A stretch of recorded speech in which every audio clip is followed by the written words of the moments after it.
अस्सलाम वालेकुम। कैसे हैं आप सब? उम्मीद करती हूँ सब ठीक होंगे, खैरियत से होंगे। अल्लाह पाक सब के हाल पर अपना करम फरमाए, फजल फरमाए, अपनी रहमतों के साए में रखे। आज जी हमारी तरफ मौसम है कुछ इस तरह का, तो हमारे बच्चे जो हैं वो बोल रहे हैं कि आप नानी अम्मी और दादी अम्मी वाला जो है वो हलवा हमें बनाकर खिलाएं।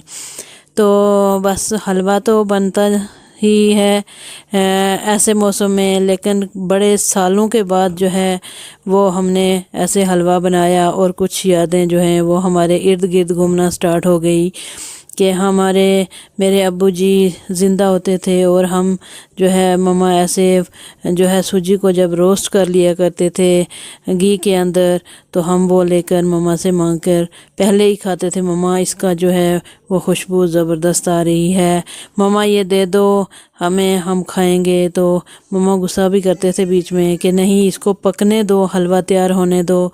तो पापा जी बोलते थे नहीं, बच्चे हैं, बच्चों का ये टाइम है, बच्चे खाएंगे, तो जिस तरह का वो पसंद करते हैं तो उनको दे दो।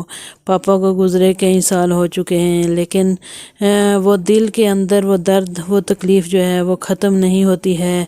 भाइयों के घर आबाद रहें, घर वही होते हैं, दीवारें वही होती हैं, लेकिन वो हालात क्यों और किस तरह से बदल जाते हैं पता नहीं चलता है। माँ बाप वो नेमत हैं जो इंसान जब खो जाता है तो फिर पता चलता है कि ये वो पेड़ है जिसके पत्ते कभी नहीं गिरते हैं। ये वो हरा पेड़, बड़ा पेड़ होता है जिसके साए में जब चाहे औलाद जिस हाल में हो, खुशी में हो या गम में हो, तो बैठ जाती हैं, तो सुकून मिल जाता है। तो अब्बू जी को गुज़रे बड़े साल हो गए हैं, लेकिन आज इस मौसम ने और इस हलवे ने मुझे जो है वो कभी मेरे दिल से निकले तो नहीं। माँ बाप कब अपने दिल से निकाल सकती है औलाद जिनके छाँव में बैठकर ज़िंदगी के चंद साल निकाले होते हैं। तो पापा जी के बहुत करीब होने की वजह से जो है बहुत दर्द, बहुत तकलीफ़ें हैं दिल के अंदर, तो वो बंदा किसी को शेयर नहीं कर सकता है। लेकिन ये है कि कुछ चीज़ें जो है वो कुछ ख़ास मौक़ों पे जो है वो ज़्यादा याद आती हैं। तो इस तरह से ये हलवा बनाते बनाते मेरा दिमाग कहीं से कहीं घूम गया और सोच मेरी जो है वो कहीं से कहीं चली गई कि पापा के टाइम में हम ये चीज़ें कैसे बनाते थे, किस तरह से बनाते थे और किस तरह से खाते थे। हमें कोई पता नहीं था ये चीज़ें कैसे बनती हैं, इनका बनाने का मकसद क्या है।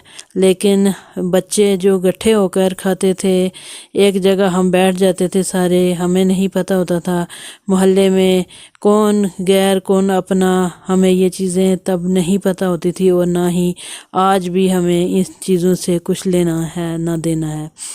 तो जब हम इकट्ठे होकर बैठते थे तो हमें ये भूल जाता था किसी बर्तन में डालकर ये चीज़ें खानी है।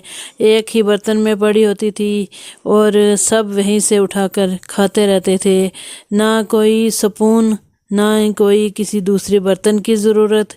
वो ज़माना बहुत अच्छा था, उसमें बहुत सुकून था। आज वो सुकून, वो चीज़ें सारी ख़त्म हो चुकी हैं।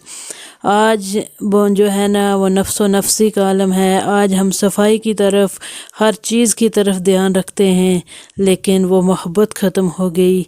वो जुनून की मोहब्बत होती थी बचपन में, आज के बच्चे में भी वो मोहब्बत नहीं है, वो प्यार, वो चीज़ें नहीं हैं बच्चों में जो हमारे दिलों में होती थी।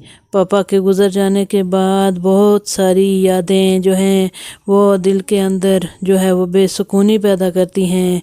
घर वही रहते हैं, हर चीज़ वही रहती है, लेकिन माँ बाप के जाने के बाद जो है वो चीज़ें खुद ब खुद ही जो है वो बदल जाती हैं। और वो जो बिना पूछे पापा के रहते जो चीज़ें हम एकदम से लेना, उठाकर खाना या उसका वेस्ट करना या उसका इस्तेमाल करना हमें समझ नहीं होती थी। आज पापा के जाने के बाद डर सा लगता है कि कहीं किसी को कुछ बोल देंगे या किसी को कुछ कहेंगे तो क्या पता कोई बुरा मान जाएगा। तो ये चीज़ें जो हैं आज भी बड़ी तकलीफ़ दे हैं। तो चलो अल्लाह मेरे पापा को जन्नतुल फिरदौस में आला से आला मुकाम नसीब अता फरमाए। तो मेरे पापा के लिए दुआ ज़रूर करें।